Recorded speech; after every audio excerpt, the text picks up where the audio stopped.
इस यात्रा को बढ़ाते हुए मैं पहुंच गई हूँ वाराणसी। वैसे तो मैं आ रही हूँ लखनऊ से, लेकिन मैं हूँ दिल्ली से। लेकिन अगर आपको दिल्ली से वाराणसी के लिए जाना है तो बहुत सारी ट्रेन भी चलती हैं, बसेस भी चलती हैं, रात को चलती हैं, सुबह पहुंच जाती हैं। और बेसिकली बसेस मिलती हैं कश्मीरी गेट से और अक्षरधाम से। मैं लखनऊ से आई हूँ, तो लखनऊ की जो मेन बस अड्डा है मैंने वहाँ से ली है। एसी जनरत है, 9 बजे चलती है सुबह लखनऊ से, और हर आधे घंटे में चलते रहती है 12 बजे तक। आप बहुत इजीली वाराणसी पहुँच पहुंच सकते हैं। बहुत ही पुराना शहर है, लोग बहुत मिलनसार हैं यहाँ पे, आपकी हर वक्त हेल्प करने के लिए तैयार रहेंगे। अगर आपको कोई दिक्कत परेशानी होती है तो डरने की आपको कोई ज़रूरत नहीं है।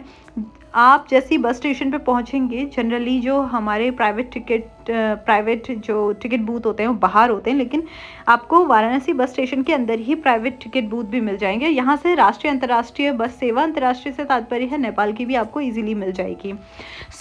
जैसे ही मैं बाहर निकली तो वैसे ही ऑटो वाले भैया से मुलाकात हुई। उन्होंने मेरे को सजेस्ट किया कि आप दशाश्वमेध घाट की यमुना आरती देख लीजिए, जो कि वर्ल्ड फेमस है। भाई इसी के लिए तो हम यहाँ आए हैं। जैसे ही उन्होंने मेरे को गदौलिया मार्केट के पास छोड़ा, वैसे ही एक भैया ने बोला कि वो मेरे को एक सीट दे देंगे, लेकिन वो 150 रुपये लेंगे। तो उनसे बार्गेनिंग करके 100 रुपये में निर्धारित की गई सीट, जो कि बोट में बैठ के देखना था। और यहाँ की भीड़ देख के तो भाई मेरा सर घूमने लग गया, इतनी भीड़ थी। हो भी क्यों ना, क्योंकि ऑफ कोर्स वर्ल्ड फेमस आरती है। बहुत ही अच्छा दृश्य था, मुझे बड़ा मज़ा आया देख के।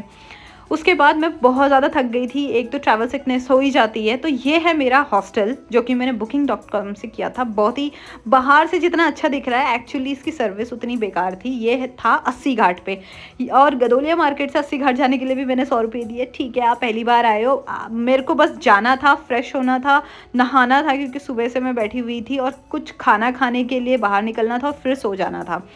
लेकिन इसने जिस तरीके से मुझे ट्रीट किया, मुझे बिल्कुल अच्छा नहीं लगा। बहुत बेकार इंसान था ये, जो भी रिसेप्शन में बैठा था।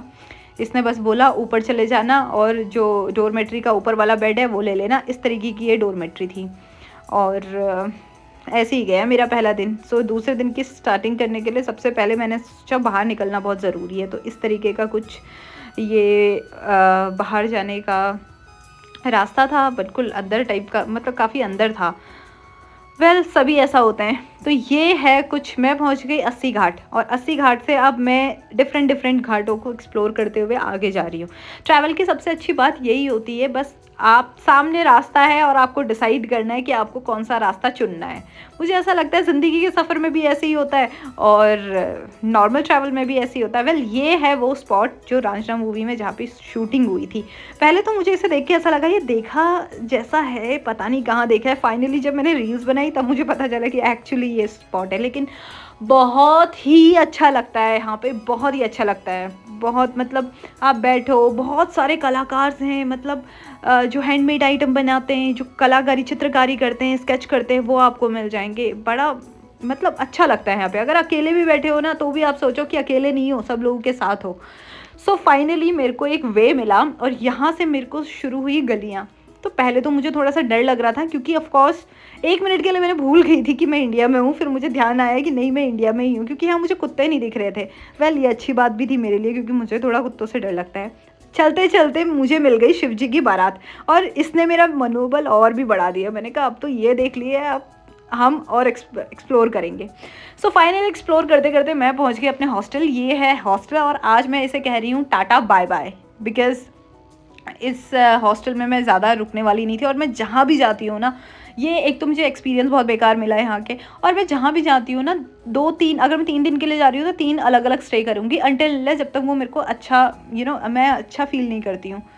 वैसे मैं 2-3 अलग अलग स्टे ही करती हूँ, क्योंकि कोई फ़ायदा नहीं है अगर आप ट्रैवल के लिए जा रहे हो, आप एक ही जगह स्टक हो, आप रहने में भी एक जगह स्टक हो। अगर आप सामान लेके, जैसे मैं भी सामान लेके दूसरे होटल जा रही हूँ, अभी मैं 80 घाट में हूँ, और अब मैंने जो स्पॉट चुना है वो बिल्कुल सोनारपुर क्रॉसिंग, जो कि बिल्कुल मिडिल में है।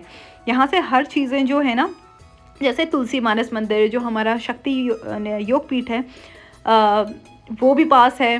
और जो मंदिर है काशी विश्वनाथ, वो भी पास है। घाट बहुत पास में है।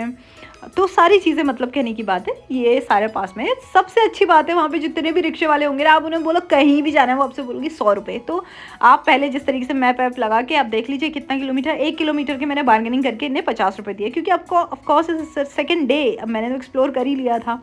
तो जो भी है भैया ने मुझे बिल्कुल छोड़ दिया। मेरे को होटल मिलने में दिक्कत हुई।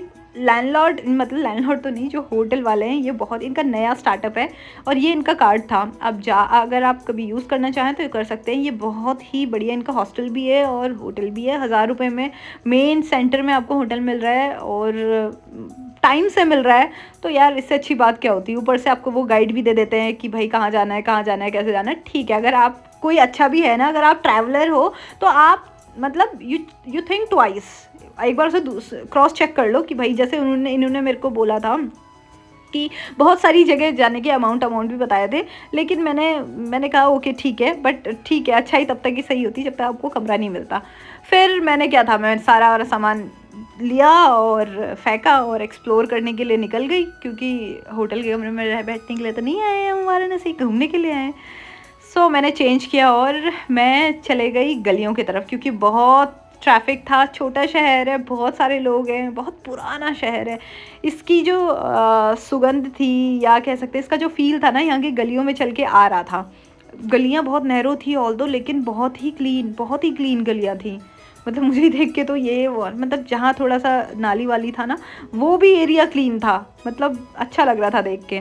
सो बेसिकली अंदर ही अंदर जाके मुझे पता चला एक और इन्वायरमेंट, एक और अलग सा ऑरा है यहाँ पे आपको साउथ इंडियन कल्चर बहुत प्रोमिनेंट मिलेगा, बहुत ज़्यादा मिलेगा।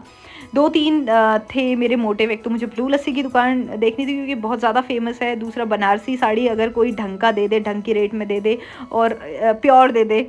तो दूसरा काशी विश्वनाथ मंदिर का रास्ता, क्योंकि मैं आज तो नहीं, कल सुबह, इसके अगले दिन सुबह जाऊंगी। और कुछ शॉपिंग थोड़ा बहुत, ठीक है। एंड मणिकर्णिका घाट मेरा मेन फोकस था। सो और ऑफ कोर्स बनारसी एसेंस है, मतलब फ़ील करना। तो तब मैं गलियों में घुसी और मुझे पता चला बहुत सारी बोहेमियन शॉप भी है यहाँ पे, मतलब अंग्रेज़ वर्ड प्लस बोहेमियन, पता नहीं क्यों मिक्सचर इनका बहुत ज़्यादा है। वेल जो भी था, ये ब्लू लस्सी की दुकान मुझे मिल गई, लेकिन वो कहते हैं ना ऊंची दुकान फीका पकवान, ऐसा मुझे लगा। ठीक है, वहाँ पे और भी ऐसी लस्सी की दुकानें जो बहुत ज़्यादा फेमस हैं। तो सिर्फ ये इंस्टाग्राम की रील और ये सारी चीज़ों को देख के एक्सप्लोर ना करें जैसा कि मैंने करा। मैंने तो इसलिए करा ताकि मैं एक रिव्यू दे पाऊँ। भाई 150 रुपये की लस्सी थी, बहुत ही महंगी। एक तो उसने मुझे लस्सी दी और ऊपर से मतलब मैं पूरा पहलवान जी का पूरा ग्लास पी लेती और पेट भी भर जाता। खैर उसको डाइजेस्ट करने के लिए मैं वहाँ से निकल गई। मैं ये नहीं कहती हूँ किसी से कि कोई ना जाए, अपने रिस्क में जाए। बहुत सारे लोग देख रही थी मैं, बहुत सारे लोग आ रहे थे वहाँ पे, मतलब कैमरा वैमरा लेके। वेल मैं उनमें से हूँ, बट मैंने तो आपको बता दिया, बाकी आपकी चॉइस है। सो ये आगे चलते वहाँ पे लस्सी की दुकान पे मेरे को एक गाइड भैया मिले थे। उन्होंने मुझे गाइड किया था कि अच्छा ये एक्सप्लोर कर सकते हो, ये वो। उनकी थोड़ा जो उनका नॉलेज मैं लेके सीधे आगे बढ़ी रही थी कि मुझे ये नज़ारा दिखा और मुझे ऐसा लगा कि यार मैं पहुँच गई मणिकर्णिका घाट। और काफ़ी टाइम वहाँ पे बैठे रहने के बाद और काफ़ी समय देने के बाद फिर मैंने सोचा कि अब निकलना चाहिए, क्योंकि बहुत सारी और भी चीज़ें हैं जो मुझे एक्सप्लोर करनी है।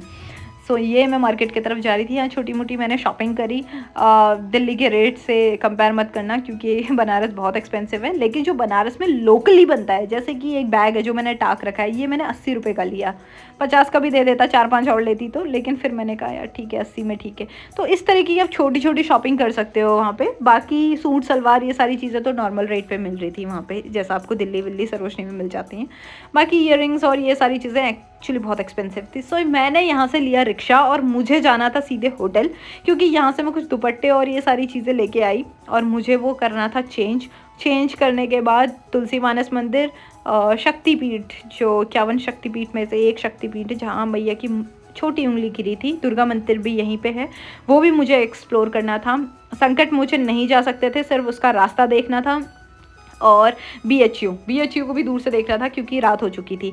बाकी हम यहाँ से 80 घाट भी जाएंगे और यमुना जी की पूरी आरती देखेंगे। तो ये ऐसा कुछ मेरा प्लान था, आप भी ऐसा कुछ प्लान बना सकते हो। मैं पहुंच गई चेंज करके 80 घाट, और यहाँ पे मैंने सोचा कि यहाँ पे ये जो पंडित जी हैं ये पहले लोगों की आरती करवाते हैं। अगर आपको स्पेशल आरती करवानी है तो नॉर्मल गंगा घाट की जो आरती है उससे पहले ये आरती करते हैं, आप करवा सकते हैं। फिर मैंने सोचा कि आज सब घाट की आरती एक साथ देखेंगे तो बोट पे राइड कर लेते हैं। ये देव दीपावली के लिए सजा है, मेरे को पता नहीं था, तो शायद मैं देव दिवाली भी कैप्चर करती।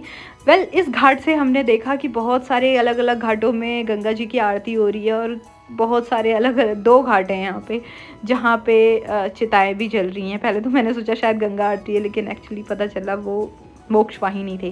सो ये है दुर्गा माता मंदिर, ये है तुलसी मानस मंदिर। दोनों जगह में गई, शूट इसलिए नहीं कर पाई क्योंकि अलाउ नहीं था मंदिर के अंदर शूट करना। आसपास ही है, किसी भी रिक्शा वालों को आप बोलोगे तो वो पहुंचा देगा आपको। अदरवाइज़ आप सोनारपुर क्रॉसिंग में अगर आप हो तो वो, या 80 घाट में हो, वहाँ से सारी पैदल पैदल आप जा सकते हो। बाय फुट है, कोई रिक्शा विक्शा लेने की ज़रूरत नहीं। ये 80 घाट में एक रेस्टोरेंट था दादाजी करके, ये बहुत अच्छा है, यहाँ की वाइब्स भी बहुत अच्छी हैं। ये मुझे अच्छा लगा। मैंने जब मैं पहले दिन आई थी मैंने खाना यहीं खाया था, इस दिन भी मैंने खाना यहीं खाया, काफ़ी अच्छा है। थोड़ा एक्सपेंसिव है, लेकिन उसके बाद मैं निकल लेती हूँ अपने घर को, मतलब अपने होटल को। और अगले दिन हमें जाना है काशी विश्वनाथ मंदिर, और वहाँ पे मुझे पता चला फ़ोन वोन नहीं लेके जा सकते, स्पेशल परमिशन लेनी पड़ती है, और वो दिन में लेनी पड़ती है। किसी बाहर एक काउंटर लगा है उससे। अगर आप, मुझे ये नहीं पता था कि स्पेशल परमिशन मिल जाती है पिक्चर विक्चर क्लिक करने के लिए, जैसे लोगों ने करवा रखी है, तो इस वजह से मैं फ़ोन अंदर नहीं ले गई। सुबह सुबह का टाइम था, और रिक्शा आपको इजीली मिल जाएगा। रिक्शा नहीं मिलेगा, रिक्शा मिल जाएगा आपको इजीली, आप पैदल भी जा सकते हो। वरना जिस एरिया में थी मैं, सोनारपुर क्रॉसिंग, वहाँ से पैदल जा सकते हैं। जस्ट आप अंदर गली में जाओगे ना तो आपको भैया लोग बुलाएंगे कि मैडम फ़ोन ले जाए, फ़ोन रख दीजिए, ये कर दीजिए, वो कर दीजिए, ऐसे ऐसे करके होगा। और वो आपको 500 रुपये का प्रसाद पकड़ाएंगे, तो भाई मत लेना। दूध ले सकते हो शिव जी के लिए, लेकिन मैं ये कहूँगी आप जाइए अपने मन से जाइए, मतलब फूल पत्ती ले लिए, छोटा ग्लास दूध का ले लीजिए, लाइन में लगिए, माथा टेकिए, थोड़ा टाइम वहाँ पे बैठिए, 1 आध घंटा आप बैठिए। मैं नहीं बैठी थी, पता नहीं क्यों नहीं बैठी, क्योंकि मुझे और भी एक्सप्लोर करना था और मुझे आज चेकआउट करना था, इसलिए नहीं बैठी। तो you will definitely feel good. लेकिन मैं वहाँ से बाहर आ गई और मैं गई सीधे BHU की तरफ एक्सप्लोर करने के लिए। अब मुझे एक्सप्लोर करना था बिड़ला मंदिर, जो था BHU के अंदर। आज सुबह भी मेरा टारगेट है, और रामनगर फोर्ट भी मैं सोच रही थी। दो चीज़ें थी आज, और हाँ, रामनगर फोर्ट मैंने सोचा था, लेकिन अभी मैं जा रही हूँ BHU। ये है यहाँ का बिड़ला मंदिर, इसे बोलते हैं न्यू काशी विश्वनाथ, लेकिन एक्चुअली न्यू काशी विश्वनाथ जी नहीं है, ये बिड़ला मंदिर है। आप सुबह सुबह यहाँ जाइए, आपको बहुत अच्छा फील होगा। आप यहाँ पे भी थोड़ा टाइम स्पेंड कर सकते हैं, और जूते चप्पल रखने के लिए आपसे 2 रुपये लिए जाएंगे। इसके बाद मैं चली जाती हूँ सीधे संकट मोचन मंदिर, और वहाँ पे भी फ़ोन्स आर नॉट अलाउड। तो मुझे बाहर काउंटर में ही 10-15 रुपये दे के काउंटर में ही रखा जाता है फ़ोन, क्योंकि यहाँ पे बॉम्ब ब्लास्ट भी हो गया था। तो यहाँ पे जो रेगुलेशन है काफ़ी स्ट्रिक्ट है। सो ये है कुछ ऐसा। फिर दर्शन करने के बाद अब मैं चलती हूँ पहलवान जी की लस्सी, मस्ट ट्राई। एक ही लस्सी में आपका पेट भर जाएगा, और उसके ऑपोजिट में रोड क्रॉस करके पूरी और सब्ज़ी वाले हैं, भाई आप ज़रूर खाना। मुझे उनका नाम याद नहीं आ रहा है, लेकिन वो बहुत ही अच्छा बनाते हैं। सो इसके बाद मैं जाती हूँ सीधे 80 घाट, और अभी मेरे पास समय था तो मैंने सोचा क्यों ना थोड़ा पैरों से, मतलब बाय फुट एक्सप्लोर किया जाए घाट, और थोड़ा वाइब एंजॉय की जाए। सारे लोग स्नान कर रहे थे, अपने पाप धो रहे थे, या यहाँ पे भी मैंने बहुत ही ज़्यादा साउथ इंडियन कल्चर को प्रोमिनेंट पाया इस घाट में भी। काफ़ी अच्छा लग रहा था घूमते घूमते, लेकिन समय की सुई 12 बजे तक इतनी जल्दी जा रही थी कि मैं आपको बता नहीं सकती हूँ। और मेरे को फिर मेरे जो होटल ओनर थे उनके कॉल आने लग गए कि भाई आपको जल्द से जल्द यहाँ आना पड़ेगा। हालांकि मैं 1 बजे पहुँची, क्योंकि मैं अस्सी घाट से मणिकर्णिका घाट पैदल गई थी और वहाँ से फिर पैदल अपने होटल आई थी, तो मुझे थोड़ा समय लग गया आने में। होटल पहुँच के तुरंत मैं अपने कमरे में गई, फटाफट से मैंने अपना सामान जो पैक्ड ऑलरेडी किया हुआ था, जो अभी मेरे को जो पहनना था वो सारी चीज़ें मैंने पैक करी और उसके बाद मैं निकल गई एक्सप्लोर करने के लिए। So he is the hotel owner और ये काफ़ी अच्छा इनका स्वभाव है। मेरे को कहीं और भी जाना था, पहले मैंने सोचा कि मैं यहाँ पे अपना लगेज रख दूँगी, फिर मैंने सोचा कि फिर मैं एक्सप्लोर कर लूँगी, और जो मैंने ऐसे ही किया, मैंने लगेज रख दिया, उसके बाद एक्सप्लोर करने के लिए ये रेस्टोरेंट में गई खाने के लिए। पिज़ेरियन रेस्टोरेंट है अस्सी घाट में, बहुत ही बेकार है।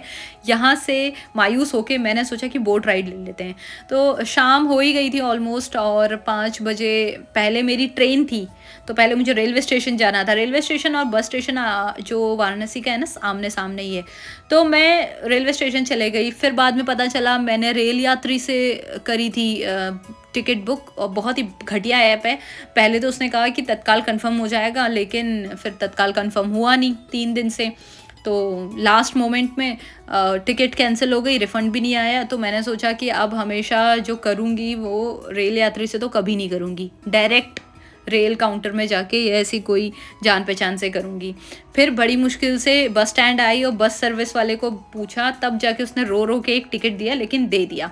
और 8 बजे मेरे को यहाँ पे आना पड़ा बस स्टैंड पे, और ये जो बस स्टैंड था काफ़ी दूर था सिटी से। यहाँ आने के लिए भी बस स्टैंड से 100 रुपये देने पड़े, और उसके बाद बस अच्छी थी, नो डाउट, स्पेस कम थी काफ़ी, और इसके जो स्टॉप पॉइंट होते हैं ना, और ये बस पड़ी थी मुझे 2,500 की, क्योंकि इंस्टेंटली करवाई थी। मैंने सोचा कोई बात नहीं, हो तो मिल तो रही है, कम से कम एक ही सीट मिली थी, वो भी शेयरिंग में। ये छोड़ेगी अक्षरधाम नोएडा के 0 पॉइंट में, और सीधे जाएगी कश्मीरी गेट। उसके अलावा एक कहीं नहीं रुकती है। ये चाहती तो मुझे बोटैनिकल भी छोड़ सकती थी, इस बेहूदे से ड्राइवर ने मुझे बोटैनिकल नहीं छोड़ा। तो फाइनली जो भी है, मेरा वाराणसी का सफ़र एक नंबर। कुछ फ़ोटोज़ जो मेरे द्वारा ली गई हैं एज अ यादें। आप मुझे कमेंट में ज़रूर बताइएगा कि आपको ये सफ़र कैसा लगा, और ज़रूर मैंने कोशिश करी है कि मैं आपको ज़रूर कुछ डिटेल बताऊं। इस वीडियो में इतना ही, मैं मिलती हूँ नेक्स्ट वीडियो में। Till then take care, bye bye.